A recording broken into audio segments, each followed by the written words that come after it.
숨 쉬세요. 아직 끝난 거 아니에요. 폭우가 지붕을 때려 부수듯 쏟아지던 밤, 허름한 헛간 안에서 하녀는 떨리는 손으로 호롱불을 들고 있었습니다. 바닥에는 만삭의 여인이 피범벅이 된 채 숨을 몰아쉬고 있었고, 문 밖에서는 누군가의 발소리가 빗물에 섞여 점점 가까워지고 있었습니다. 제발 이 아이만은. 여인의 마지막 힘이 빠져나가듯 속삭임이 흘러나온 순간, 하녀는 알 수 없는 두려움에 이를 악물고 고개를 끄덕였습니다. 그날 밤 헛간에서 태어난 아이 하나.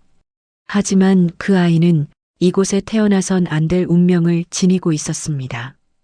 그리고 이 선택이 훗날 나라 전체를 뒤흔들 줄은 그 누구도 알지 못했습니다.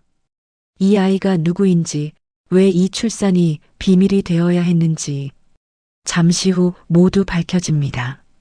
구독하시고 끝까지 함께 해주세요. 오늘의 사연 시작합니다. 천둥 소리가 하늘을 찢고 억수같이 쏟아지는 빗줄기가 대지를 후려치는 밤, 양반가 하녀로 일하던 연희는 비바람을 피하려고 최참판댁 헛간으로 몸을 숨겼고, 집단 사이에서 희미하게 들려오는 신음소리에 놀라 고개를 돌렸습니다.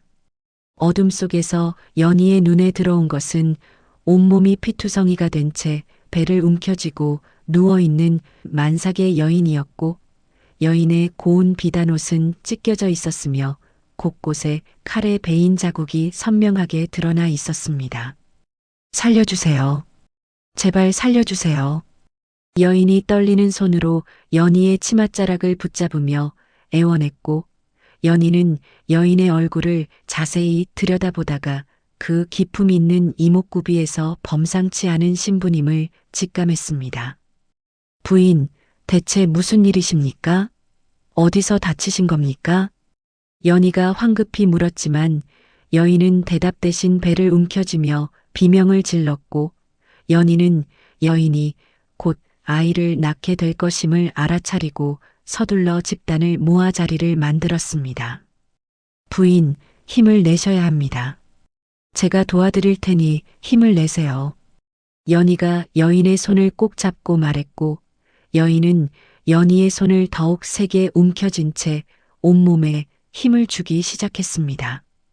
천둥 소리가 더욱 거세게 울려 퍼지는 가운데 여인의 상고는 길고 처절하게 이어졌고, 연희는 정한수 한 그릇 없이 맨손으로 아이를 받아내기 위해 온 정성을 다했습니다. 조금만 더 힘을 내세요. 거의 다 나왔습니다. 연희가 다급하게 외쳤고, 여인은 마지막 힘을 짜내어 아이를 세상 밖으로 밀어냈으며, 마침내 갓 태어난 아이의 울음소리가 천둥 소리에 묻혀 희미하게 들려왔습니다. 연희는 급히 자신의 치마폭을 찢어 아이를 닦아주었고, 아이의 어깨에서 붉은 용 문양 모양의 태기가 선명하게 드러나는 것을 보며 숨을 죽였습니다. 이 아이가 설마. 연희가 중얼거리는 사이 여인은 가쁜 숨을 몰아쉬며 품속에서 무언가를 꺼냈고, 그것은 황금빛 용 문양이 수놓아진 비단 보자기와 옥으로 만들어진 정교한 패였습니다. 이 아이는 왕실의 피를 이어받은 귀한 몸입니다. 부디 이 아이를 지켜주세요. 여인이 마지막 힘을 다해 연희에게 물건들을 건네며 간청했고, 연희는 떨리는 손으로 그것들을 바다 품속 깊이 감춰 넣었습니다.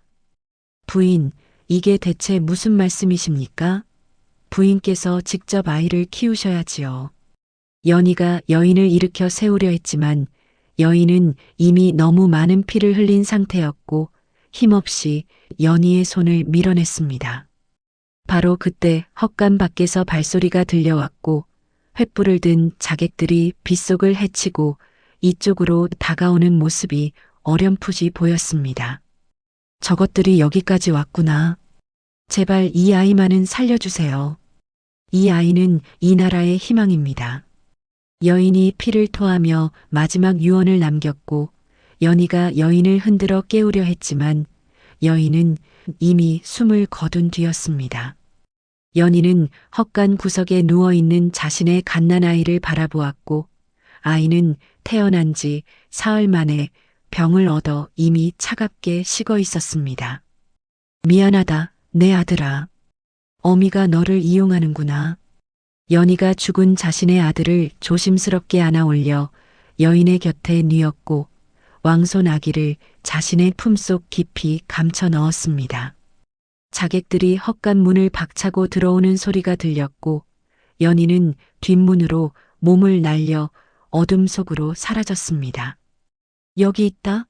세자빈을 찾았다.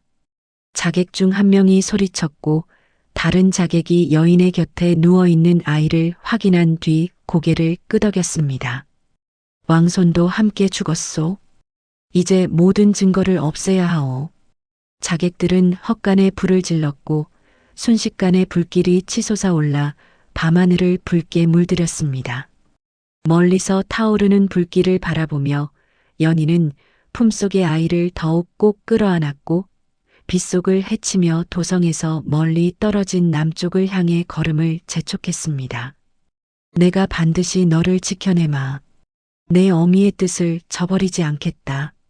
연희가 아이에게 속삭였고 아이는 연희의 품속에서 잠든 채 작은 숨소리를 내고 있었습니다. 계절이 몇 번이나 바뀌고 세월이 흘러 연희는 도성에서 먼 남쪽 장터 귀퉁이에 작은 국밥집을 차렸고 그곳에서 아이를 키우며 살아갔습니다. 무명아, 밥 먹어라. 연희가 아이를 부르며 따끈한 국밥 한 그릇을 상 위에 올려놓았고 6살이 된 아이는 환하게 웃으며 숟가락을 들어 밥을 먹기 시작했습니다. 어머니, 이 밥이 세상에서 제일 맛있어요. 무명이라고 이름 붙여진 아이가 말했고 연희는 아이의 머리를 쓰다듬으며 쓸쓸하게 미소 지었습니다. 세월은 물 흐르듯 지나가 무명은 20살의 청년으로 자라났고 시장통에서 장사꾼들의 짐을 날라주거나 싸움을 말리는 일을 하며 상인들 사이에서 유명해졌습니다.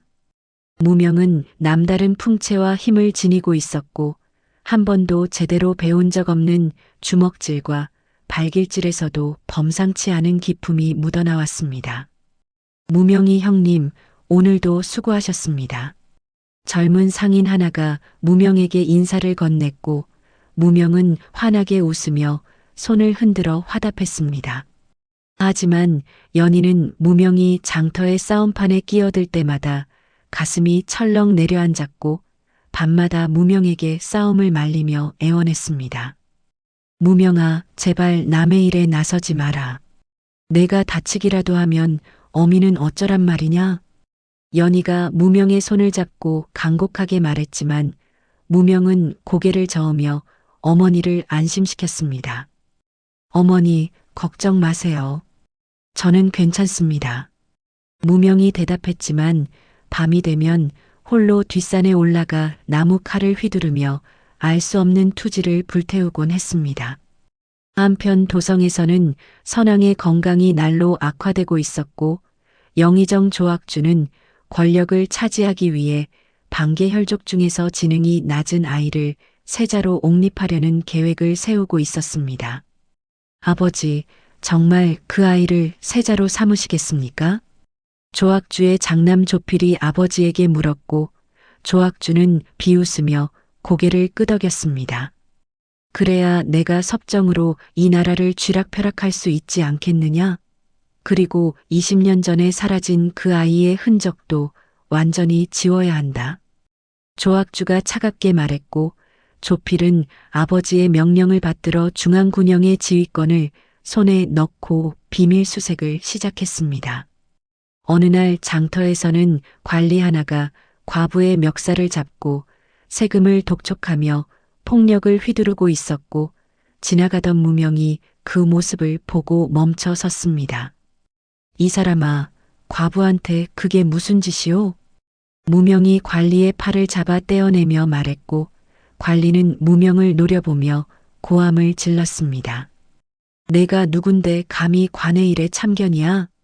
관리가 칼을 뽑아 무명에게 휘둘렀지만 무명은 한 번도 검술을 배운 적이 없었음에도 자연스럽게 몸을 돌려 관리의 칼을 피했고 그대로 관리의 손목을 비틀어 칼을 떨어뜨렸습니다.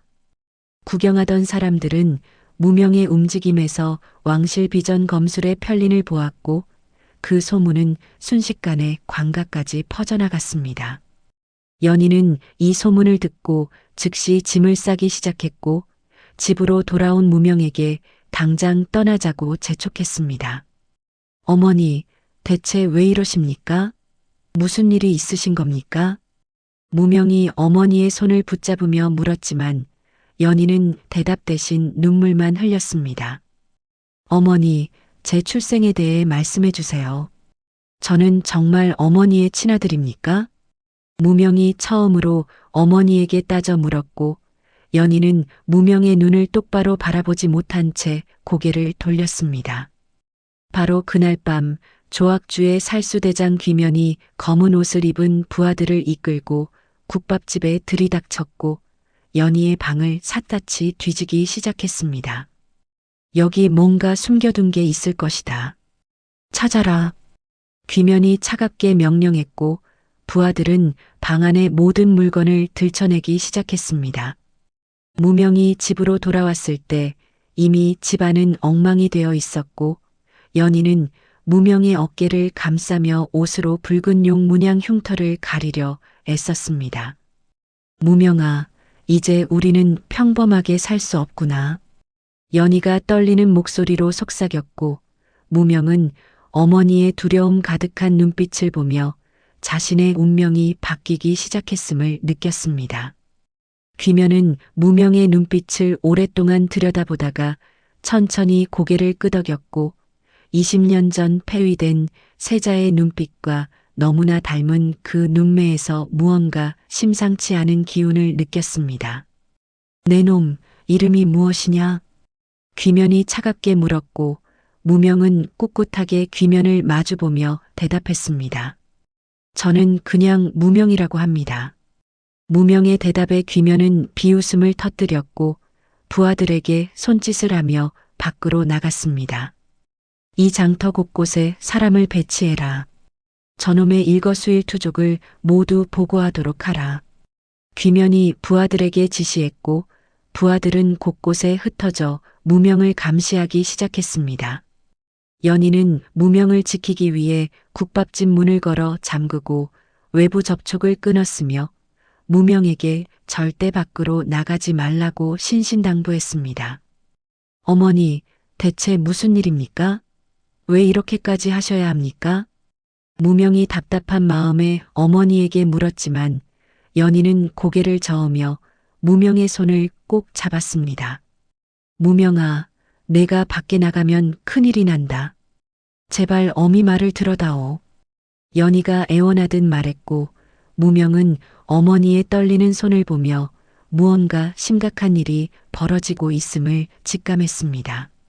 하지만 사흘째 되는 날 밤 무명과 함께 장터에서 일하던 동료 하나가 억울한 누명을 쓰고 관아 감옥에 갇혔다는 소식이 들려왔고 무명은 더 이상 참지 못하고 한밤중에 집을 빠져나갔습니다. 미안합니다, 어머니. 하지만 저는 가만히 있을 수가 없습니다. 무명이 잠든 어머니를 바라보며 작게 속삭이고는 창문을 넘어 어둠 속으로 사라졌습니다. 관아 감옥은 장터에서 한참 떨어진 곳에 있었고 무명은 담장을 넘어 조심스럽게 안으로 들어갔지만 이미 그곳에는 조악주가 보낸 자객들이 매복하고 있었습니다. 누구냐? 자객 하나가 칼을 뽑아 무명에게 달려들었고 무명은 본능적으로 몸을 낮춰 자객의 칼을 피한 뒤 주먹으로 자객의 턱을 쳐올렸습니다. 자객은 그대로 뒤로 나자빠졌지만 곧 다른 자객들이 사방에서 나타나 무명을 에워쌌고 무명은 주위를 둘러보며 이것이 함정이었음을 깨달았습니다. 이놈들 처음부터 나를 노린 거였구나. 무명이 이를 악물며 말했고 자객들은 일제히 칼을 뽑아 무명에게 달려들었습니다. 무명은 한 번도 제대로 된 검술을 배운 적이 없었지만 몸 안에서 끓어오르는 무언가가 그의 팔다리를 저절로 움직이게 만들었고 마치 오래전부터 익혀온 듯한 동작으로 자객들의 칼을 피하며 반격했습니다.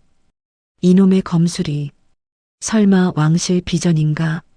자객 중 한 명이 놀라며 중얼거렸고 지붕 위에서 이 광경을 지켜보던 귀면은 확신에 찬 눈빛으로 신호를 보냈습니다. 난전 중에 무명의 옷이 찢어지면서 어깨에 붉은 용 문양이 달빛 아래 선명하게 드러났고 귀면은 즉시 휘파람을 불어 중앙 군영의 대규모 병력을 불러들였습니다. 저놈이다. 저놈이 바로 20년 전에 사라진 왕손이다. 귀면이 소리쳤고 곳곳에서 횃불을 든 병사들이 몰려들기 시작했습니다. 무명은 부상을 입은 채 관아 담장을 넘어 장터 골목으로 도망쳤고 좁은 골목길을 누비며 추격자들을 따돌리려 애썼습니다. 저놈을 놓치지 마라. 살아서 잡아야 한다. 귀면이 병사들에게 명령했고 병사들은 무명의 뒤를 바짝 쫓아왔습니다. 연희는 집에서 무명이 사라진 것을 알고 급히 밖으로 뛰쳐나왔지만 이미 국밥집에는 불이 붙어 있었고 조학주의 부하들이 집 안을 뒤지고 있었습니다. 여기 아무것도 없습니다. 부하 하나가 보고했지만 연희는 이미 무명의 유품이 든 꾸러미를 품속에 감춘 채 뒷골목으로 빠져나간 뒤였습니다. 도성에서는 조학주가 가짜 세자를 데리고 궁궐대전에 앉아 있었고 반대하는 대신들을 조필의 군대로 협박하며 책봉례를 서둘렀습니다.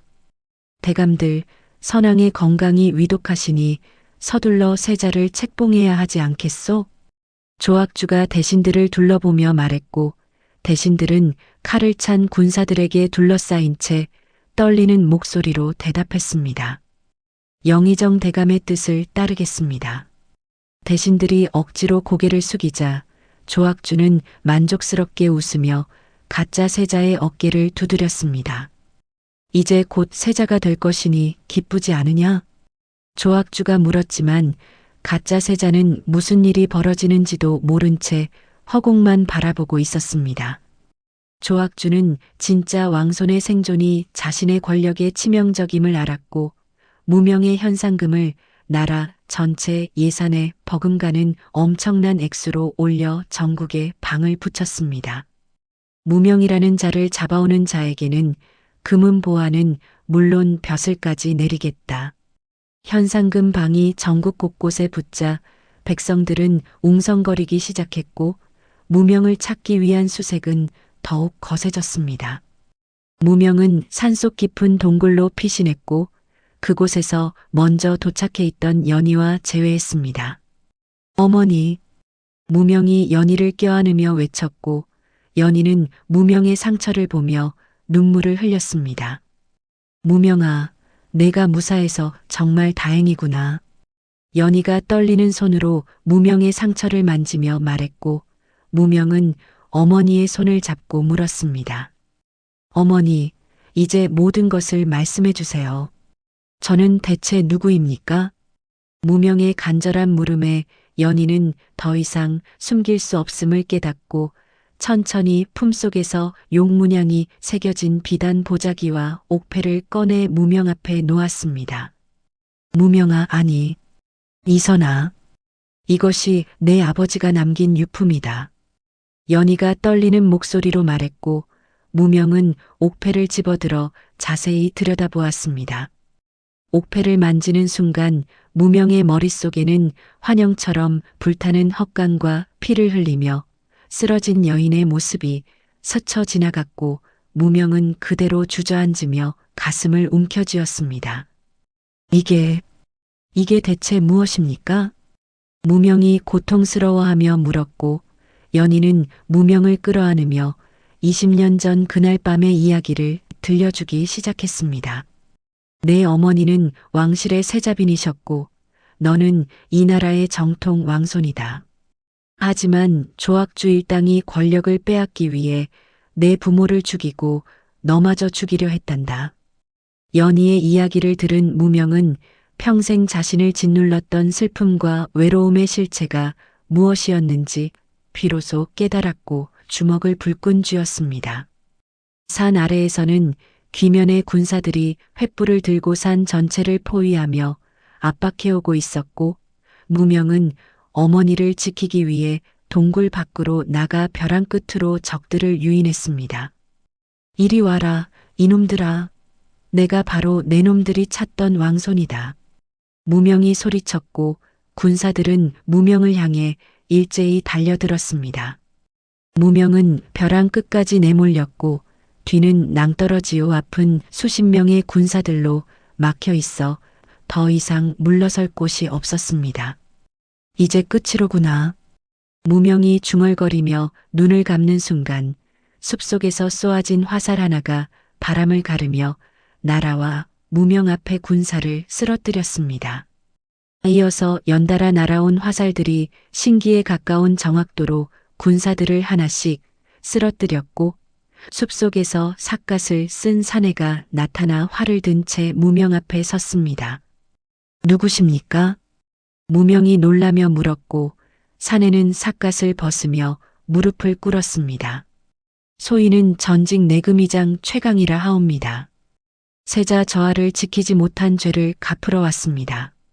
최강이 고개를 조아리며 말했고 무명은 그를 일으켜 세우며 물었습니다. 제 아버지를 아셨습니까?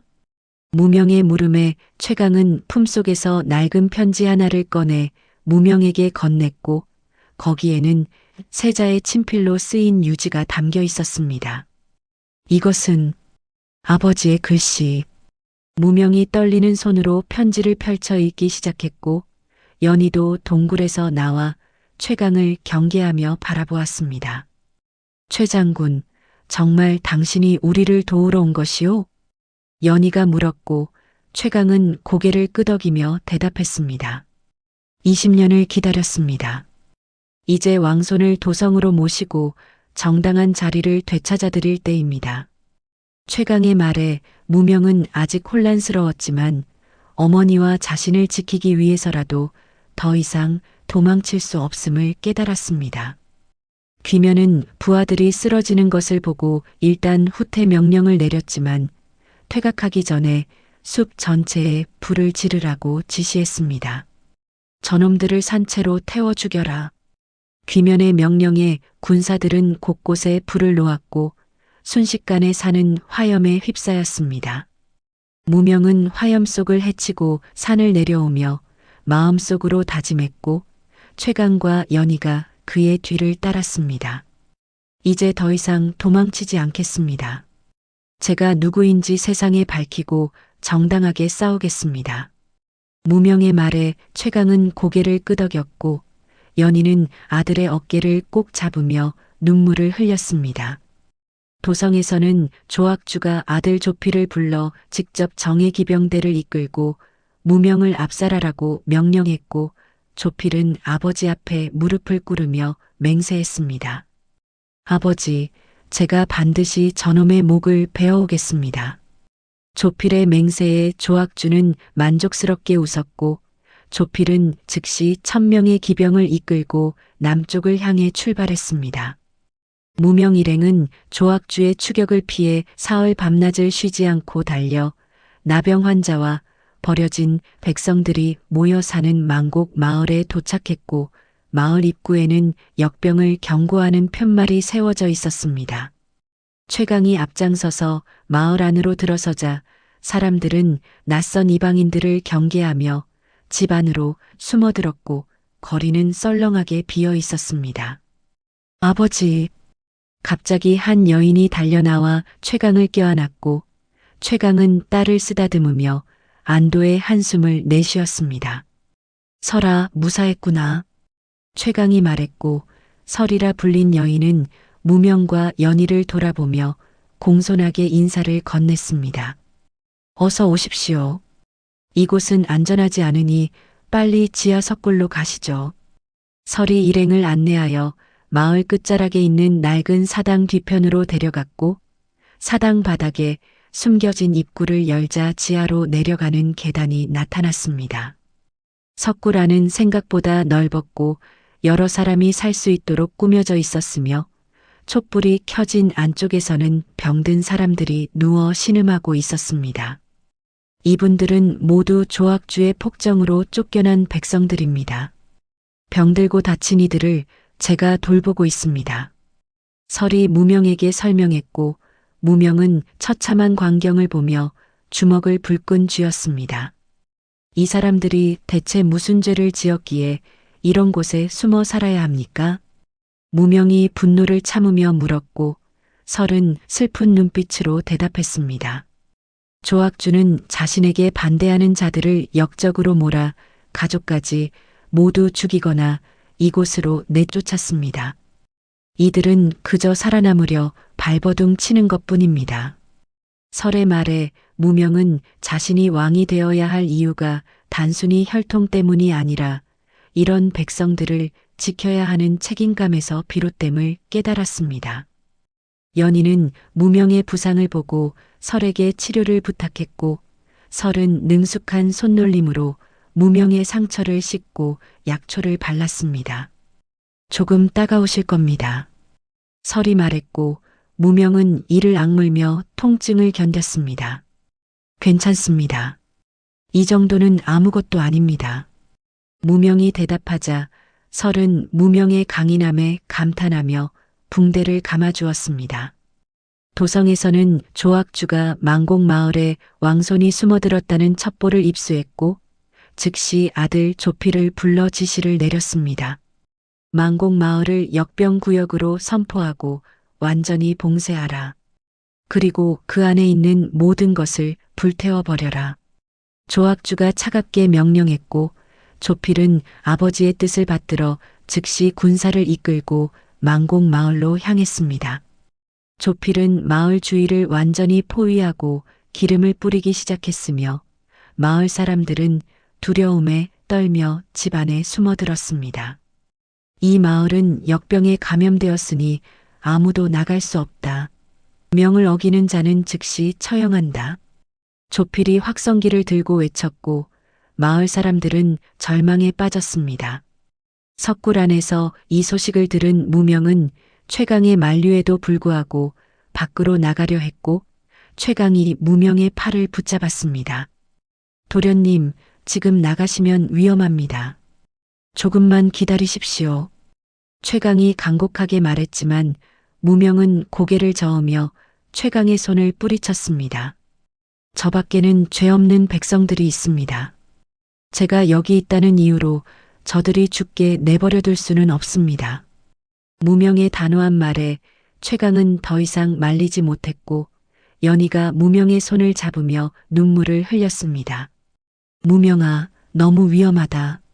제발 가지 마라. 연희가 애원했지만 무명은 어머니의 손을 꼭 잡고 미소 지었습니다.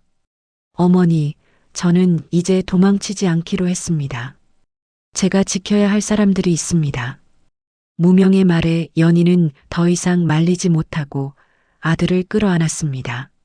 무명은 광군으로 위장하여 조필의 진지에 잠입했고 어둠을 틈타 화공용 연료가 쌓인 창고로 다가갔습니다. 거기 누구냐? 보초 하나가 무명을 발견하고 소리쳤지만 무명은 재빨리 보초를 제압하고 창고 안으로 들어가 횃불을 던졌습니다. 순식간에 창고가 폭발하며 불길이 치솟았고 조필의 진영은 혼란에 빠졌습니다. 적습이다. 적을 찾아라. 조필이 고함을 지르며 군사들을 지휘했고 무명은 혼란을 틈타 빠져나오려 했지만 귀면이 나타나 길을 막아섰습니다. 역시 내 놈이었구나. 귀면이 비수를 꺼내 무명에게 던졌고 무명은 피하려 했지만 비수가 어깨를 스쳤고 그 자리에서 검붉은 피가 흘러나왔습니다. 흑! 무명이 신음을 터뜨리며 비틀거렸고 귀면은 다시 비수를 꺼내 무명에게 달려들었습니다. 무명은 간신히 귀면의 공격을 피했지만 독이 몸속으로 퍼지기 시작했고 시야가 흐려지며 힘이 빠져나갔습니다. 이대로 쓰러질 수는 없다. 무명이 중얼거리며 비틀거리는 순간 설이 나타나 무명을 붙잡았고 최강이 활을 쏘아 귀면을 물리쳤습니다. 도련님, 설이 무명을 부축하며 석굴로 돌아왔고 무명은 그대로 의식을 잃고 쓰러졌습니다. 설은 무명의 상처를 살펴보고 독의 종류를 확인한 뒤 얼굴이 굳어졌고 최강에게 급히 말했습니다. 아버지, 이 독은 북방의 희귀한 독초에서 추출한 것입니다. 해독제를 만들려면 천산에만 자생하는 천령초가 필요합니다. 설의 말에 최강은 고개를 저으며 대답했습니다. 천산은 여진족의 성역이다. 함부로 들어갈 수 없는 곳이야. 최강이 말했지만 설은 이를 악물고 일어섰습니다. 그래도 가야 합니다. 도련님을 이대로 둘 수는 없어요. 설이 단호하게 말하며 짐을 꾸리기 시작했고 연희가 설의 손을 잡으며 눈물을 흘렸습니다. 설아, 너무 위험하지 않겠느냐? 연희가 걱정스럽게 물었지만 설은 고개를 저으며 미소 지었습니다. 괜찮습니다. 제가 반드시 약초를 구해오겠습니다. 설의 말에 연희는 더 이상 말리지 못했고 설은 홀로 천산을 향해 떠났습니다. 마을 사람들은 무명이 자신들을 위해 목숨을 걸었다는 사실을 알고 감격했으며 낙과 곡괭이를 들고 석굴 입구를 지키기 시작했습니다. 우리가 도련님을 지켜야 합니다. 한 사람이 외쳤고 다른 사람들도 함께 구호를 외치며 의지를 다졌습니다. 사흘 후 설이 천령초를 구해 돌아왔고 급히 약을 다려 무명에게 먹였습니다. 도련님, 정신을 차리세요. 설이 무명의 입에 약을 흘려 넣었고 무명은 천천히 눈을 떴습니다. 설, 고마워. 무명이 힘없이 말했고 설은 눈물을 흘리며 무명의 손을 잡았습니다. 무사하셔서 정말 다행입니다. 설의 말에 무명은 미소를 지었고 최강이 다가와 무명 앞에 무릎을 꿇었습니다. 도련님, 이제 때가 되었습니다. 이것을 받으십시오. 최강이 오래된 보검 하나를 무명에게 건넸고 검집을 열자 참룡검이라는 글자가 새겨진 칼날이 드러났습니다. 이것은 세자 저하께서 사용하시던 참룡검입니다. 이제 도련님께서 이 검을 들고 정당한 자리를 되찾으셔야 합니다. 최강의 말에 무명은 검을 받아들고 천천히 일어섰습니다. 고맙습니다, 최 장군. 이제 저도 각오를 다졌습니다. 무명이 검을 허리에 차며 말했고 석굴 밖에서는 조필의 군사들이 마을을 불태우려는 준비를 마친 상태였습니다. 신기전 준비 완료.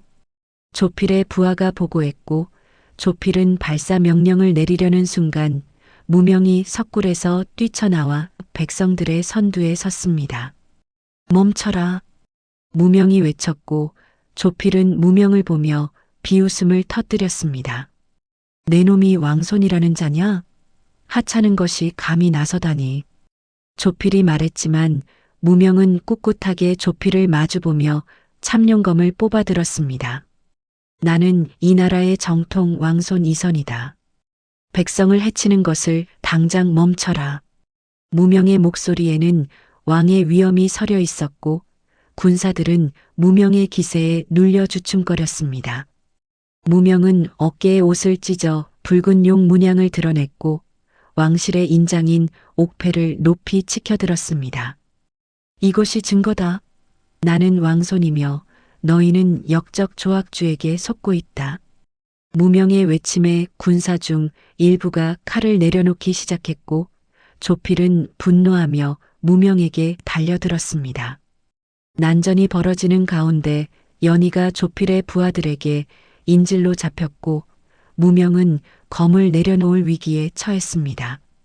어머니, 무명이 외쳤지만 연희는 고개를 저으며 무명에게 말했습니다.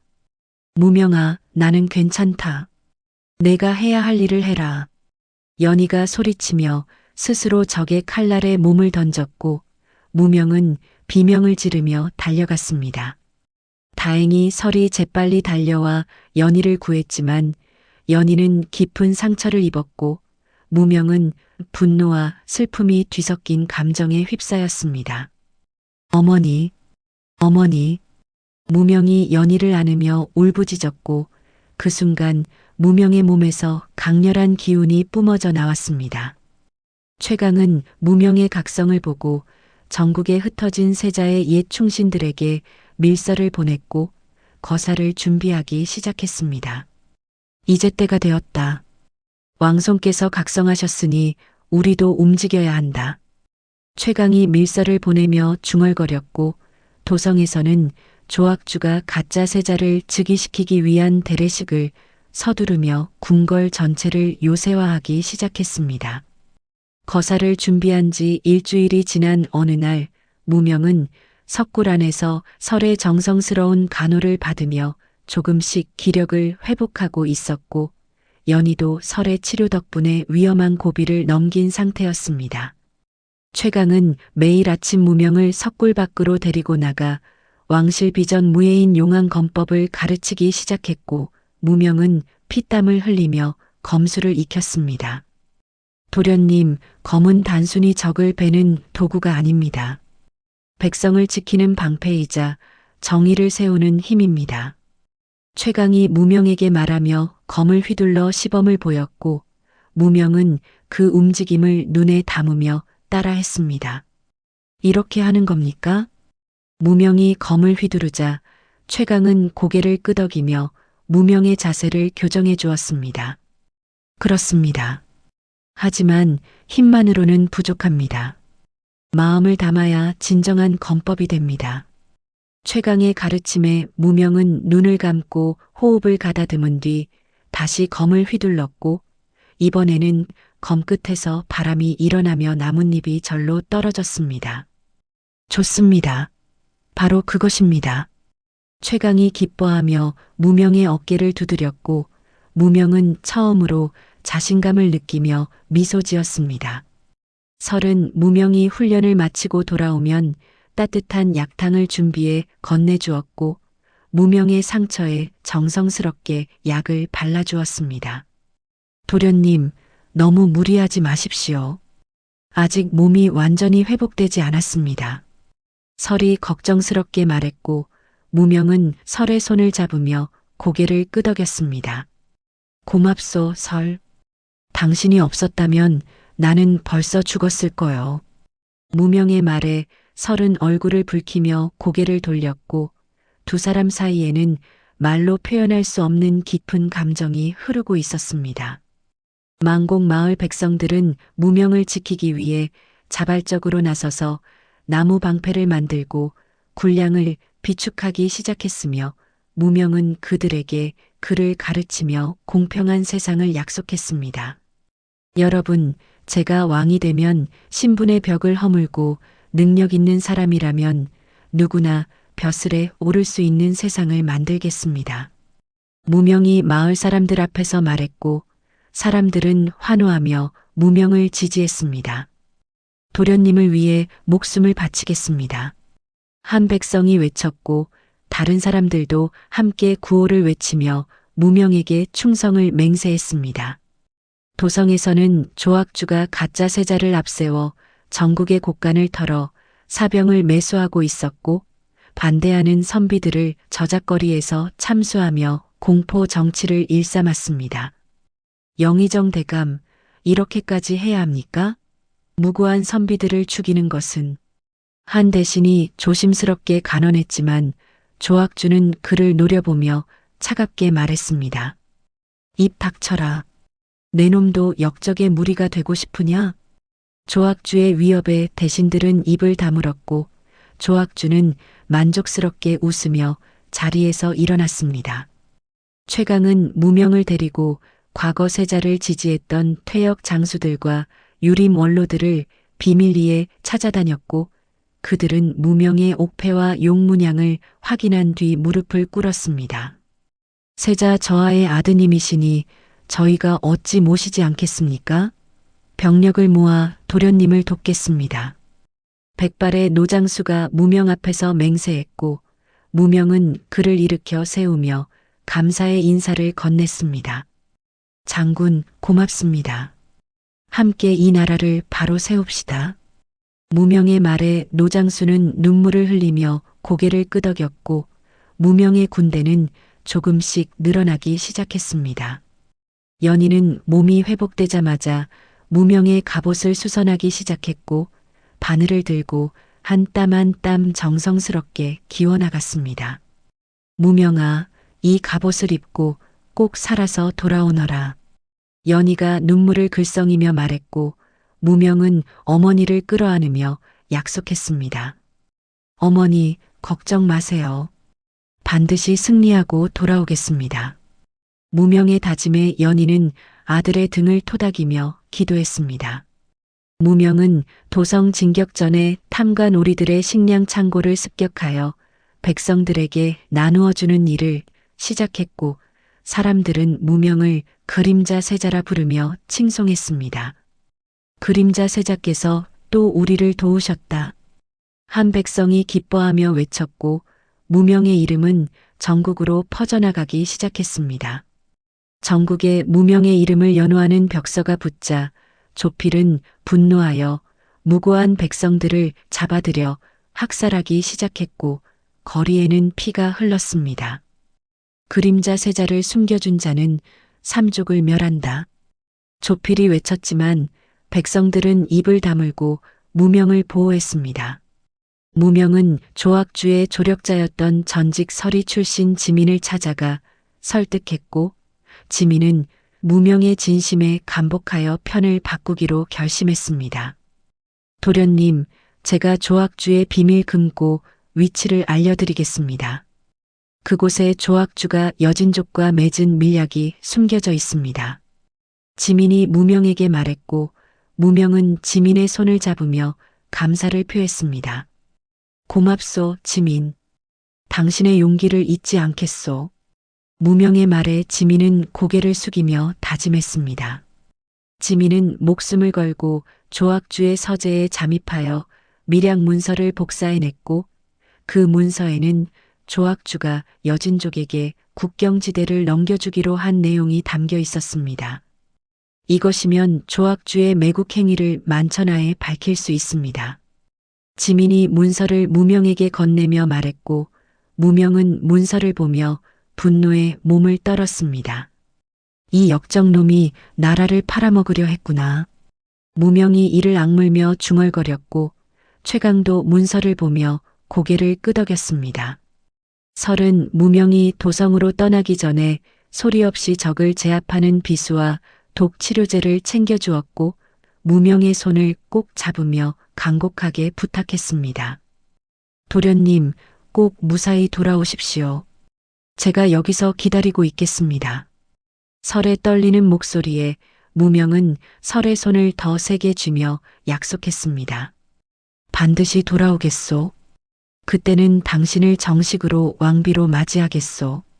무명의 고백에 설은 눈물을 흘리며 고개를 끄덕였고 두 사람은 잠시 서로를 끌어안았습니다. 무명은 조악주의 만행을 멈추기 위해 정면 돌파를 결심했고 대례식 당일 궁궐 잠입 작전을 최종 승인했습니다. 최 장군, 우리가 성공하지 못하면 이 나라는 영원히 어둠에 잠길 것입니다. 무명이 최강에게 말했고 최강은 칼을 뽑아 무명 앞에 무릎을 꿇었습니다. 도련님, 이 목숨 다해 도련님을 지키겠습니다. 최강의 맹세에 무명은 최강을 일으켜 세우며 함께 출발할 것을 다짐했습니다. 무명 일행은 백성들 사이에 섞여 도성 성문을 통과했고 조악주가 배치한 삼중 감시망을 지민의 도움으로 무력화시켰습니다. 이쪽으로 가시면 감시병이 없습니다. 지민이 무명을 안내했고 무명 일행은 조심스럽게 궁궐을 향해 나아갔습니다. 거사 전날 밤 무명은 선왕의 묘를 찾아가 무릎을 꿇고 아버지에게 말했습니다. 아버지, 아들이 왔습니다. 아버지께서 못다 이루신 성군의 꿈을 반드시 이루겠습니다. 무명의 말이 끝나자 바람이 불어와 나뭇잎을 흔들었고 무명은 그것을 아버지의 격려로 받아들였습니다. 무명은 지민이 가져온 미약을 품속 깊이 넣고 일어섰으며 동이 트자 골룡포 대신 평범한 무명 저고리를 입고 궁궐 정문을 향해 당당히 걸어갔습니다. 이제 시작이다. 백성들을 위해, 아버지를 위해 나는 반드시 승리한다. 무명이 중얼거리며 걸음을 재촉했고 최강과 지민 그리고 충성스러운 의병들이 그의 뒤를 따랐습니다. 궁궐 안에서는 조악주가 가짜 세자를 옥좌에 앉히기 위한 준비를 서두르고 있었고 대신들은 두려움에 떨며 그 광경을 지켜보고 있었습니다. 드디어 내가 이 나라의 진짜 주인이 되는구나. 조악주가 만족스럽게 웃으며 중얼거렸지만 그는 아직 무명이 궁궐을 향해 다가오고 있다는 사실을 모르고 있었습니다. 대례식 당일 새벽 궁궐 안에서는 조악주가 가짜 세자를 옥좌에 앉히려는 준비가 한창이었고 수많은 대신들이 떨리는 마음으로 대전 안에 모여들고 있었습니다. 조악주는 화려한 예복을 입고 가짜 세자 옆에 서서 만족스러운 미소를 지었으며 곧 자신이 섭정으로서 이 나라를 완전히 장악하게 될 것이라는 생각에 기분이 들떠 있었습니다. 이제 곧 의식이 시작된다. 모두 자리에 앉아라. 조악주가 대신들에게 명령했고 대신들은 어쩔 수 없이 자리에 앉아 고개를 숙였습니다. 바로 그때 궁궐 정문이 천천히 열리기 시작했고 문지기들이 놀라서 소리쳤습니다. 누가 감히 대례식 도중에 정문을 여는 것이냐? 문지기가 외쳤지만 문은 계속 열렸고 그 사이로 무명이 참룡검을 허리에 찬 채 당당하게 걸어 들어왔습니다. 무명의 뒤에는 최강이 활을 메고 서 있었고 지민과 수백 명의 의병들이 무기를 들고 따라 들어왔습니다. 저자는 누구냐? 당장 무기를 버리고 무릎을 꿇어라. 조필이 친위대를 이끌고 무명 앞을 가로막으며 소리쳤지만 무명은 멈추지 않고 계속 앞으로 걸어갔습니다. 비켜라. 나는 이 나라의 정통 왕손 이선이다. 무명이 차분하게 말하며 품속에서 옥패를 꺼내 높이 치켜들었고 햇빛을 받은 옥패는 눈부시게 빛났습니다. 대전 안에 있던 대신들이 옥패를 보고 술렁거리기 시작했고 몇몇 원로 대신들은 자리에서 일어나 무명을 향해 고개를 숙였습니다. 저것은 분명 선왕께서 세자 저하께 내리신 옥패입니다. 한 원로 대신이 떨리는 목소리로 외쳤고 다른 대신들도 웅성거리며 서로를 쳐다보았습니다. 무명은 대전 앞까지 걸어와 품속에서 지민이 가져온 밀약 문서를 꺼내 바닥에 던졌고 문서는 대신들 앞에 펼쳐졌습니다. 조악주, 내 놈은 여진족과 결탁하여 이 나라의 국경지대를 넘겨주기로 약속했다. 이것이 그 증거다. 무명이 손가락으로 문서를 가리키며 외쳤고 대신들은 문서를 집어들고 읽기 시작했습니다. 이게 정말이란 말이오? 영의정께서 나라를 팔아먹으려 하셨단 말이오? 한 대신이 분노하며 조악주를 쳐다보았고 조악주는 얼굴이 새하얗게 질린 채 뒷걸음질을 쳤습니다. 거짓말이다. 그 문서는 조작된 것이다. 조악주가 발악하듯 소리쳤지만 무명은 천천히 옷을 벗어 어깨에 붉은 용 문양을 드러냈습니다. 이것을 보아라. 이것이 왕실 혈통의 증표다. 나는 폐위된 세자의 아들이며 이 나라의 정당한 계승자다. 무명의 외침에 대전 안은 순식간에 조용해졌고 병사들조차 창끝을 내리지 못한 채 무명을 바라보았습니다. 조악주는 친위대에게 무명을 사살하라고 명령했지만 병사들은 서로 눈치만 보며 움직이지 않았습니다. 이 멍청한 놈들아, 당장 저놈을 죽이지 못하겠느냐? 조악주가 고함을 질렀지만 오히려 병사 중 몇몇이 무기를 버리고 무명 앞에 무릎을 꿇기 시작했습니다. 도련님, 용서하십시오. 저희는 속고 있었습니다. 한 병사가 눈물을 흘리며 말했고 다른 병사들도 하나둘씩 무릎을 꿇기 시작했습니다. 무명은 병사들 사이로 천천히 걸어가며 그들의 어깨를 두드려 주었고 병사들은 감격하여 고개를 조아렸습니다. 일어나시오. 당신들은 잘못이 없소. 잘못은 백성을 속인 조악주에게 있소. 무명의 너그러운 말에 병사들은 더욱 감동하여 무명을 따르기로 결심했습니다. 분노한 귀면이 칼을 뽑아 무명에게 달려들었고 무명도 참룡검을 뽑아 귀면을 맞섰습니다. 내 놈이 20년 전 내 어머니를 죽인 자로구나. 무명이 이를 악물며 말했고 귀면은 비웃으며 칼을 휘둘렀습니다. 그래, 내가 직접 내 어미의 숨통을 끊어주었지. 귀면의 말에 무명은 분노로 온몸이 떨렸고 최강에게서 배운 용한 검법의 필살기를 펼쳐 귀면의 칼을 단숨에 부러뜨렸습니다. 흑! 귀면이 비명을 지르며 무릎을 꿇었고 무명은 귀면의 목에 칼끝을 겨누었습니다. 내 놈의 목숨은 이제 끝이다. 무명이 차갑게 말하며 칼을 내리치려는 순간 조악주가 아들 조필의 병력을 호출하려 신호를 보냈지만 아무런 응답이 없었습니다. 대감 중앙군영의 퇴로가 차단되었습니다. 최강의 부대가 모든 길목을 장악했습니다. 부하 하나가 달려와 보고했고 조악주는 그대로 주저앉으며 절망에 빠졌습니다. 이럴 수가. 조악주가 중얼거리는 사이 무명은 단상을 뛰어올라 조악주의 목에 칼을 겨누었습니다. 조악주, 너는 가짜 세자를 내세워 백성을 기만하고 나라를 팔아먹으려 한 역적이다. 내 죄를 만천하에 밝히겠다. 무명의 선언에 대전 밖에 모여있던 수만 명의 백성들이 환호성을 질렀고 궁궐 안팎은 무명을 연호하는 소리로 가득 찼습니다. 가짜 세자는 공포에 질려 옥좌에서 내려와 무명 앞에 무릎을 꿇고 떨리는 목소리로 자백하기 시작했습니다. 용서해 주십시오. 저는 조악주에게 속았을 뿐입니다. 제가 왕손이 아니라는 것을 알고 있었습니다. 가짜 세자의 자백에 백성들은 분노하며 조악주를 규탄하기 시작했고 조악주는 완전히 무너져 내렸습니다. 무명은 옥좌에 올라 첫 조칙을 선포했고 그의 목소리는 궁궐 전체에 울려 퍼졌습니다. 오늘부터 이 나라의 모든 노비 문서를 소각한다. 그리고 신분을 넘어 능력 있는 자라면 누구나 벼슬에 오를 수 있도록 하겠다. 무명의 선언에 백성들은 환호하며 무릎을 꿇고 만세를 불렀습니다. 만세, 만세, 만세. 백성들의 만세 소리가 하늘을 찌를 듯 울려 퍼졌고 무명은 눈물을 흘리며 백성들을 바라보았습니다.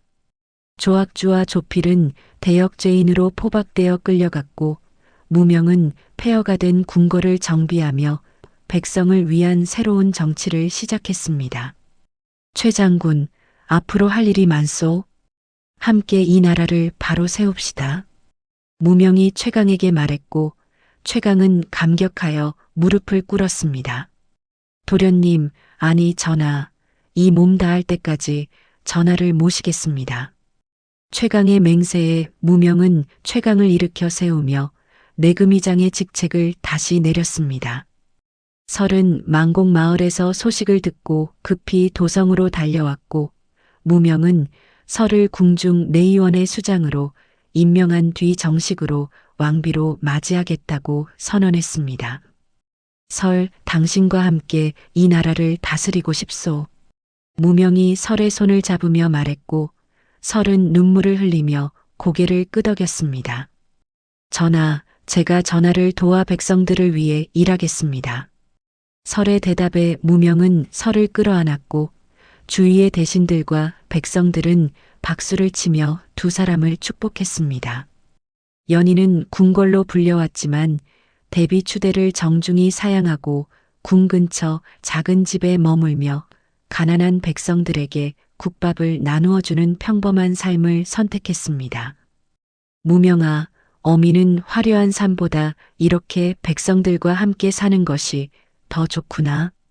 연희가 무명에게 말했고, 무명은 어머니의 뜻을 존중하며 정경 부인의 자기와 왕의 사친으로서의 예우를 다했습니다. 어머니, 어머니께서 원하시는 대로 사십시오. 제가 항상 곁에서 지켜드리겠습니다. 무명의 말에 연희는 아들의 손을 꼭 잡으며 눈물을 흘렸습니다. 모든 고난이 끝난 듯한 평화로운 오후, 북방 국경에서 온 전령 하나가 피투성이가 된 채 대전으로 달려들어왔고 무명 앞에 쓰러졌습니다. 전하, 큰일 났습니다.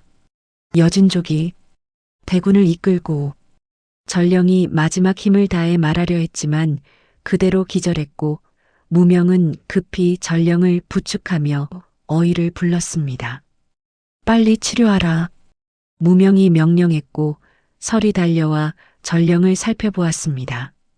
전령의 품속에서 나온 긴급 서신에는 여진족이 10만 대군을 이끌고 국경을 넘어 도성을 향해 진격하고 있다는 내용이 담겨 있었고 무명의 얼굴이 굳어졌습니다.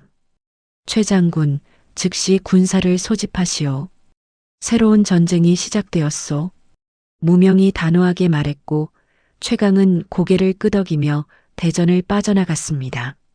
무명의 즉위 한 달 후 도성 한복판에 있는 우물물을 마신 백성들이 갑자기 쓰러지기 시작했고 온몸에 검붉은 반점이 돋아나며 고열에 시달리는 사람들이 거리 곳곳에 나뒹굴었습니다. 설은 급히 현장으로 달려가 우물물을 떠서 살펴보았고 물속에서 북방에서만 자생하는 독초 성분을 발견하고는 얼굴이 창백하게 질렸습니다. 이건 북방의 독초입니다. 누군가 일부러 우물에 풀어놓은 것이 분명해요. 설이 무명에게 보고했고 무명은 주먹을 불끈 쥐며 분노를 사겼습니다. 조악주의 잔당들이 아직도 활개를 치고 있구나. 무명이 이를 악물며 말했고 최강은 즉시 잔당들을 색출하기 위한 수색을 시작했습니다. 조악주의 잔당들은 곳곳에 벽서를 붙이며 백성들을 선동하기 시작했고 벽서에는 천한 신분인 자가 왕위에 올라 하늘이 노하여 징벌을 내렸다는 내용이 적혀 있었습니다. 보시오. 하늘이 분노하여 재앙을 내린 것이오. 한 잔당이 저작거리에서 소리치며 백성들을 혼란에 빠뜨렸고 일부 백성들은 불안해하며 서로를 쳐다보았습니다. 설은 밤낮을 가리지 않고 병자들을 돌보았지만 우물에 섞인 독초가 북방의 희귀종이라 해독제를 만들 수 없어 좌절감에 빠졌습니다. 전하, 이 독을 풀 수 있는 약초는 북방 천산에만 있습니다. 하지만 그곳은 여진족의 성역이라. 설이 무명에게 떨리는 목소리로 말했고 무명은 고개를 끄덕이며 결심을 굳혔습니다. 설상가상으로 북방에서 날아온 전령이 또 다른 급보를 가져왔고 여진족들이 조악주의 아들 조필의 잔당과 내통하여 국경을 침범하고 도성 진격을 선언했다는 소식이었습니다. 전하, 여진족이 우리를 침략할 명분으로 세자빈과 왕손을 죽인 복수를 내세우고 있습니다. 전령이 보고했고 무명은 조필이 탈출하여 여진족과 손을 잡았음을 깨달았습니다. 조필 그놈이 끝까지 나라를 위험에 빠뜨리는구나. 무명이 분노하며 말했지만 지금은 적을 막는 것보다 백성들을 살리는 것이 더 급했습니다. 대전에서는 대신들이 모여 백성들이 모인 빈민가를 불태워 괴질의 확산을 막아야 한다고 주장했고 무명은 그 말을 듣고 자리에서 벌떡 일어났습니다. 무슨 말을 하는 것이오? 백성을 버리라는 말이오? 무명이 목소리를 높이자 한 대신이 고개를 숙이며 대답했습니다. 전하, 고통스러운 결정이지만 더 많은 백성을 살리기 위해서는 어쩔 수 없습니다. 대신의 말에 무명은 고개를 저으며 단호하게 말했습니다. 안 된다. 나는 절대 백성을 버리지 않겠다. 무명이 선언하고는 직접 병실로 달려가 환자들의 손을 하나씩 잡으며 위로했습니다. 걱정 마시오. 내가 반드시 약을 구해오겠소. 무명이 환자들에게 약속했고 환자들은 눈물을 흘리며 무명의 손을 꼭 잡았습니다. 전하, 고맙습니다. 환자들이 힘없이 말했고 무명은 그들을 보며 더욱 결심을 굳혔습니다. 연희는 아들을 돕기 위해 궁으로 와서 약탕관을 끓이고 있었지만 어둠 속에 잠입해 있던 조필의 암살자가 쏜 독침이 연희의 목을 스쳤고 연희는 그대로 쓰러졌습니다. 어머니, 무명이 달려와 연희를 부축했고 설이 급히 달려와 연희의 상처를 살펴보았습니다. 전하, 어머님께서 독침에 맞으셨습니다. 빨리 치료하지 않으면 위험합니다. 설의 말에 무명은 눈물을 흘리며 어머니를 안았고 연희는 희미하게 눈을 뜨며 아들을 바라보았습니다. 무명아, 백성들을 지켜야 한다. 연희가 가까스로 말했고 무명은 어머니의 손을 꼭 잡으며 약속했습니다. 어머니, 제가 반드시 약을 구해오겠습니다. 조금만 기다리세요. 무명의 간곡한 말에 연희는 미소를 지으며 눈을 감았습니다. 무명은 괴질 치료의 핵심인 천령초가 여진족의 성역인 북방천산에만 자생한다는 사실을 알고 직접 북행을 결심했고 최강을 불러 자신의 뜻을 밝혔습니다. 최 장군, 내가 직접 천산으로 가겠소. 무명이 말하자 최강은 깜짝 놀라며 무명을 말렸습니다. 전하, 그곳은 너무 위험합니다. 전하께서 직접 가실 수는 없습니다. 최강이 간곡하게 말했지만 무명은 고개를 저으며 단호하게 대답했습니다. 백성을 지키지 못하면 나는 왕이 아니오. 나는 반드시 가야 하오. 무명의 결심에 최강은 더 이상 말릴 수 없음을 깨닫고 고개를 숙였습니다. 그렇다면 소인이 함께 가겠습니다. 최강의 말에 무명은 고개를 저으며 최강의 어깨를 두드렸습니다. 아니요. 최 장군은 여기 남아서 도성을 지켜주시오. 나는 소수 정예만 데리고 가겠소. 무명이 말했고 최강은 어쩔 수 없이 무명의 뜻을 따랐습니다. 무명이 궁을 비운 사이 옥사에서 탈출한 조필의 잔당들이 궁궐 지하 통로로 기습을 감행했고 최강은 홀로 수백 명의 적을 상대하며 수성전을 벌였습니다. 감히 궁궐을 침범하다니.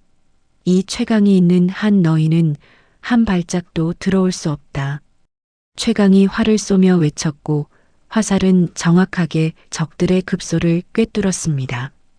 북방의 설원에서 무명은 여진족의 함정에 빠져 깊은 눈 구덩이에 고립되었고 몰아치는 눈보라 속에서 체온이 점점 떨어지며 의식이 흐려지기 시작했습니다.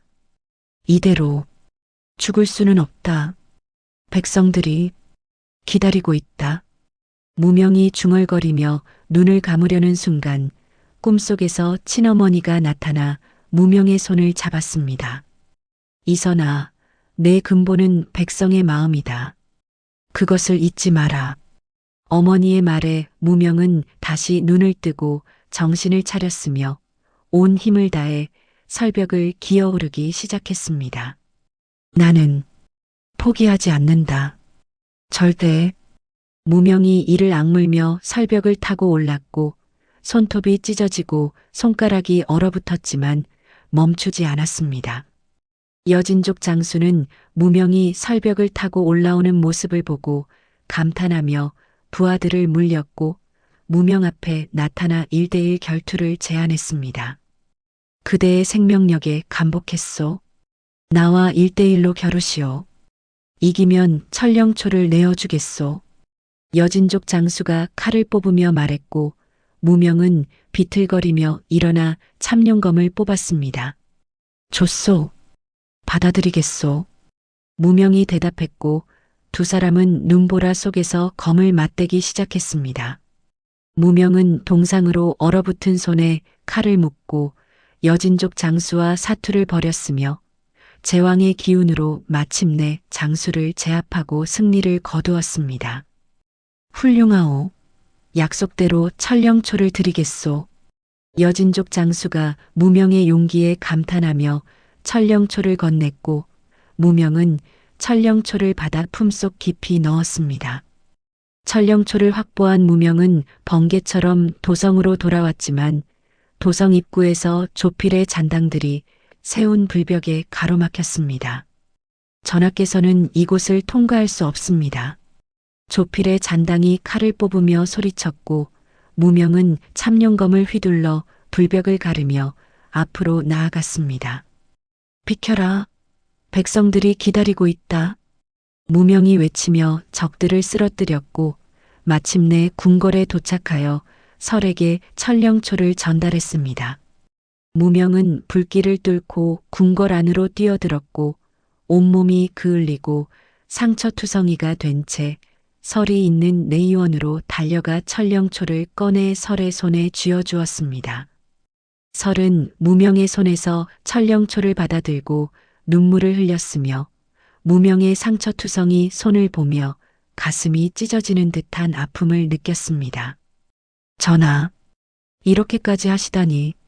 설이 떨리는 목소리로 말했지만 무명은 고개를 저으며 설을 재촉했습니다. 괜찮소. 빨리 해독제를 만들어 백성들을 살려야 하오.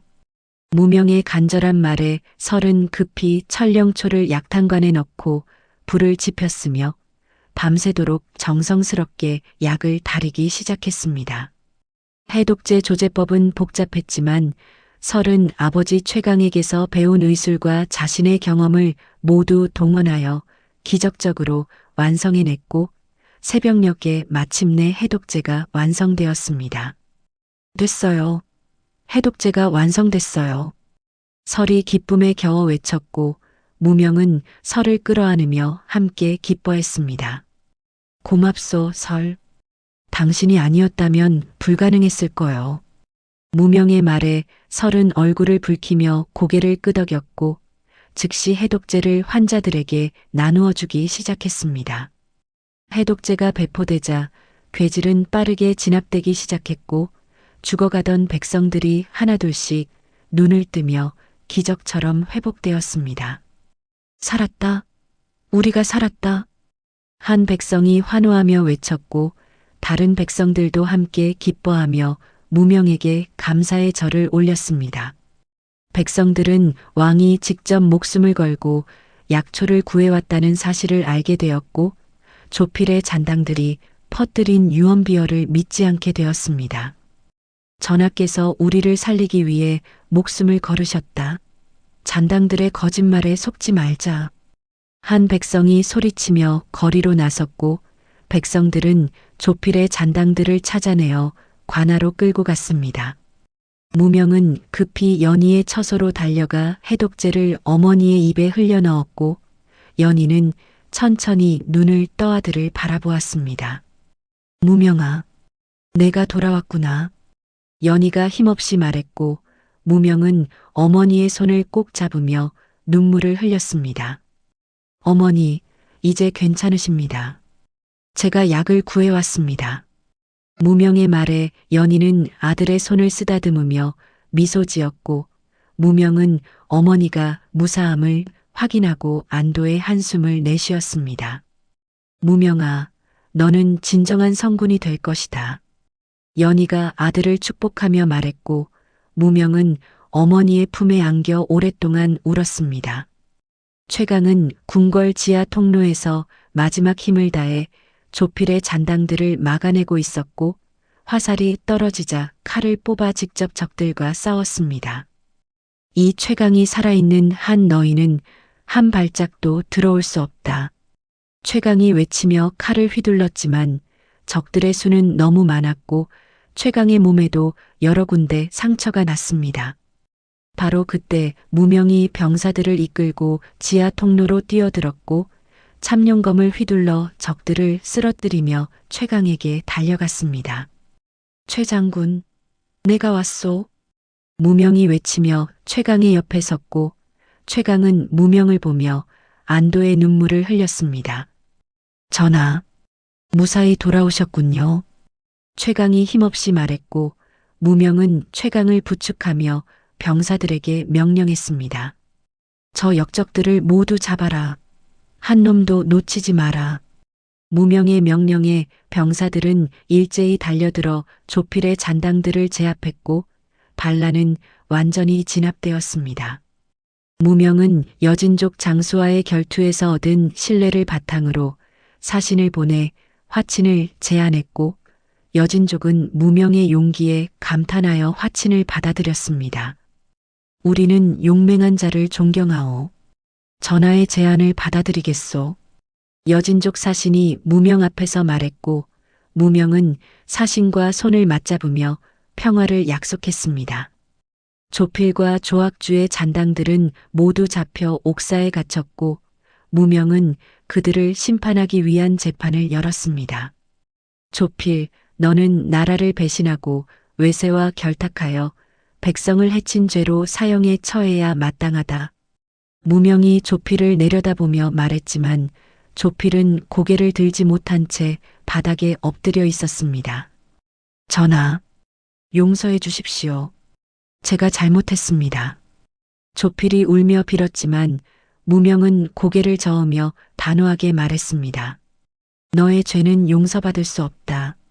하지만 나는 너를 죽이지 않겠다. 대신 북방 국경에 말단 병사로 보내 평생 속죄하며 살게 하겠다. 무명의 판결에 조필은 눈물을 흘리며 고개를 조아렸고 병사들에게 끌려 북방으로 유배되었습니다. 재난 극복 과정에서 무명은 신분을 가리지 않고 병자를 도운 평민들을 발탁하여 조정의 관리로 임명했고 진정한 능력 중심의 내각을 구성했습니다. 신분이 낮다고 해서 능력이 없는 것은 아니오. 나는 능력 있는 자라면 누구든 중용하겠소. 무명이 선언했고 대신들도 무명의 뜻에 따라 새로운 인재들을 받아들이기 시작했습니다. 설은 이번 사태를 기록한 의서를 편찬하여 전국의 의원들에게 전수했고 향후 비슷한 재난이 발생했을 때 대처할 수 있는 기반을 마련했습니다. 이 책을 통해 많은 의원들이 백성들을 더 잘 치료할 수 있을 것입니다. 설이 무명에게 의서를 바치며 말했고 무명은 설의 업적을 칭찬하며 포상을 내렸습니다. 무명은 독초가 뿌려졌던 모든 우물을 정화하고 새로운 수로 시설을 건설하여 백성들의 건강을 국가가 책임지겠다는 의지를 보였습니다. 앞으로는 이런 일이 다시 일어나지 않도록 하겠소. 백성의 건강은 나라의 근본이요. 무명이 공사 현장을 직접 찾아가 말했고 백성들은 감격하여 무명에게 환호를 보냈습니다. 연희는 왕쾌된 후 궁 근처에서 다시 국밥집을 열어 백성들과 어울렸고 무명은 매일 어머니를 찾아가 함께 식사를 했습니다. 무명아, 너는 이 나라의 심장이다. 백성을 사랑하는 마음을 잊지 마라. 연희가 아들에게 당부했고 무명은 어머니의 말을 가슴 깊이 새겼습니다. 어머니, 제가 절대 잊지 않겠습니다. 무명이 약속했고 연희는 아들의 손을 꼭 잡으며 미소 지었습니다. 무명은 나라의 기틀이 바로 서자 설을 정식 왕비로 책봉하는 가래를 올렸고 백성들은 거리로 나와 두 사람을 축복했습니다. 만세, 만세, 만세. 백성들의 만세 소리가 도성 전체에 울려 퍼졌고 무명과 설은 손을 맞잡고 백성들에게 인사했습니다. 최강은 상처를 치료받은 후 무명의 정치적 조언자로 남기로 했고 무명은 최강을 국부와 같이 예우하며 항상 곁에 두었습니다. 최 장군, 앞으로도 나를 잘 이끌어 주시오. 무명이 최강에게 말했고 최강은 감격하여 고개를 숙였습니다. 전하, 이 몸 다할 때까지 전하를 모시겠습니다. 최강의 맹세에 무명은 최강의 어깨를 두드리며 함께 웃었습니다. 지민은 공로를 인정받아 왕실의 비밀정보기구를 이끌게 되었고 부패한 관리들을 감시하는 어둠의 파수꾼이 되어 나라를 지켰습니다. 전하, 제가 그림자에서 전하를 지키겠습니다. 지민이 무명에게 맹세했고 무명은 지민을 믿고 중책을 맡겼습니다. 도성에는 다시 활기가 넘치기 시작했고 거리마다 장사꾼들의 외침소리와 아이들의 웃음소리가 가득했습니다. 이제 평화가 왔구나. 무명이 궁궐 지붕에서 도성을 내려다보며 중얼거렸고 설이 무명의 곁에 다가와 손을 잡았습니다. 전하, 함께 이룬 평화예요. 설의 말에 무명은 고개를 끄덕이며 설을 끌어안았습니다.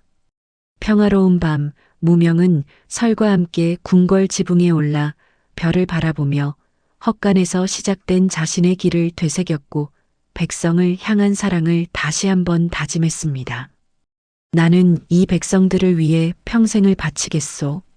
무명이 하늘을 향해 맹세했고 설은 무명의 손을 꼭 잡으며 함께 별을 바라보았습니다.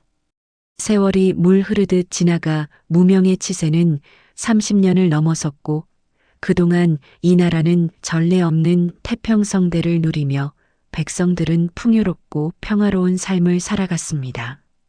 무명과 설 사이에서 태어난 원자는 아버지의 성품과 무예를 고스란히 물려받아 총명하게 자라났고 백성들을 사랑하는 마음도 아버지를 닮아 깊었습니다. 아버지, 제가 언젠가 아버지처럼 훌륭한 왕이 될 수 있을까요? 원자가 무명에게 물었고 무명은 아들의 머리를 쓰다듬으며 미소 지었습니다. 그건 내가 백성을 얼마나 사랑하느냐에 달려 있단다. 왕관보다 중요한 것은 백성을 향한 진심이야. 무명의 가르침에 원자는 고개를 끄덕이며 아버지의 말을 가슴에 새겼습니다. 무명은 아들에게 왕관을 물려주는 날 원자를 데리고 자신이 태어났던 낡은 헛간 터로 향했고 그곳에는 작은 사당이 세워져 있었습니다. 원자야, 이곳이 내 아버지가 태어난 곳이다. 폭풍우 치던 밤, 내 할머니께서 이곳에서 나를 낳으시고 돌아가셨지. 무명이 사당 앞에서 무릎을 꿇으며 말했고 원자도 아버지 옆에 무릎을 꿇었습니다. 아버지, 할머니께서는 정말 위대하신 분이셨군요. 원자가 감격하여 말했고 무명은 고개를 끄덕이며 사당 안의 위패를 바라보았습니다. 그렇단다. 왕이란 높은 곳에 있는 자가 아니라 낮은 곳의 가치를 아는 자여야 한다. 그것을 절대 잊지 마라. 무명의 가르침에 원자는 눈물을 글썽이며 아버지의 손을 잡았습니다. 연희는 천수를 누리다 어느 봄날 오후 무명의 품 안에서 평화롭게 눈을 감았고 무명은 어머니를 성모의 예로 정중히 장례 치렀습니다. 어머니, 이제 편히 쉬십시오. 무명이 관 앞에서 오열하며 말했고 설과 원자도 함께 눈물을 흘렸습니다. 무명은 연희의 묘비에 하녀라는 신분이 아닌 만백성의 어머니라는 칭호를 새겨 넣었고 전국의 백성들이 연희의 묘소를 찾아와 절을 올렸습니다. 정경 부인께서는 진정한 어머니셨습니다. 명복을 빕니다. 백성들이 묘비 앞에서 기도했고 무명은 그 모습을 보며 어머니가 얼마나 많은 사람들에게 사랑받았는지 깨달았습니다. 설은 무명과 함께 늙어가며 백성을 위한 의료 사업을 완성했고 전국 곳곳에 무료 진료소를 세워 가난한 백성들도 치료받을 수 있도록 했습니다. 전하, 우리가 함께 이룬 이 나라를 보니 정말 행복해요. 설이 무명의 손을 잡으며 말했고 무명은 설을 끌어안으며 고개를 끄덕였습니다. 나도 당신과 함께여서 행복했소. 당신이 없었다면 이 모든 것이 불가능했을 거요. 무명의 말에 설은 얼굴을 붉히며 무명의 가슴에 머리를 기댔습니다. 최강은 무명보다 먼저 세상을 떠나며 선왕의 곁에 묻히고 싶다는 유언을 남겼고 무명은 직접 쓴 추모글로 충신의 넋을 달랬습니다. 최 장군, 당신이 없었다면 나는 아무것도 이루지 못했을 것이오. 부디 편히 쉬시오. 무명이 최강의 관 앞에서 추모글을 읽었고 대신들과 백성들은 함께 눈물을 흘렸습니다. 무명은 원자에게 왕위를 물려주고 양위한 후 평복 차림으로 전국 산천을 유람하며 백성들의 삶을 직접 확인하는 노년을 보냈습니다. 이제 왕관의 무게를 내려놓으니 마음이 한결 가벼워지는구나. 무명이 설과 함께 산길을 걸으며 말했고 설은 무명의 팔을 잡으며 함께 웃었습니다. 어느 비 오는 날 무명은 자신이 태어났던 헛간터에 세워진 사당을 다시 방문하여 두 어머니에게 향을 올렸습니다. 어머니들, 아들이 왔습니다. 제가 어머니들의 뜻을 저버리지 않고 살았는지 모르겠습니다. 무명이 사당 앞에서 기도하자 설도 옆에서 함께 절을 올렸습니다. 사당 밖에는 우산을 든 손자가 할아버지를 부르며 기다리고 있었고 무명은 손자의 손을 잡으며 미소 지었습니다. 할아버지, 비가 오니 빨리 가요. 손자가 무명의 손을 잡아당기며 말했고 무명은 손자를 안아 올리며 걸음을 옮겼습니다. 그래, 가자꾸나. 할아버지가 맛있는 국밥 사줄게. 무명의 말에 손자는 환하게 웃으며 고개를 끄덕였습니다. 저물어가는 노을 아래 무명의 뒷모습은 왕이 아닌 인자한 할아버지의 모습으로 백성들과 어우러져 걸어갔고 사람들은 그가 누구인지 알면서도 모른 척하며 자연스럽게 인사를 건넸습니다. 어르신, 안녕하십니까? 한 상인이 무명에게 인사했고 무명은 환하게 웃으며 손을 흔들었습니다. 그래, 장사 잘 되고 있나? 무명이 물었고 상인은 고개를 끄덕이며 대답했습니다. 덕분에 잘 되고 있습니다. 요즘 세상이 좋아져서 장사하기 참 좋습니다.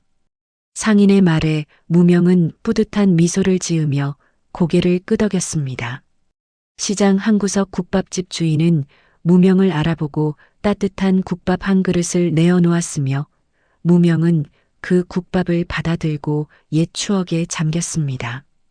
이 맛, 어머니께서 끓여주시던 국밥 맛이구나.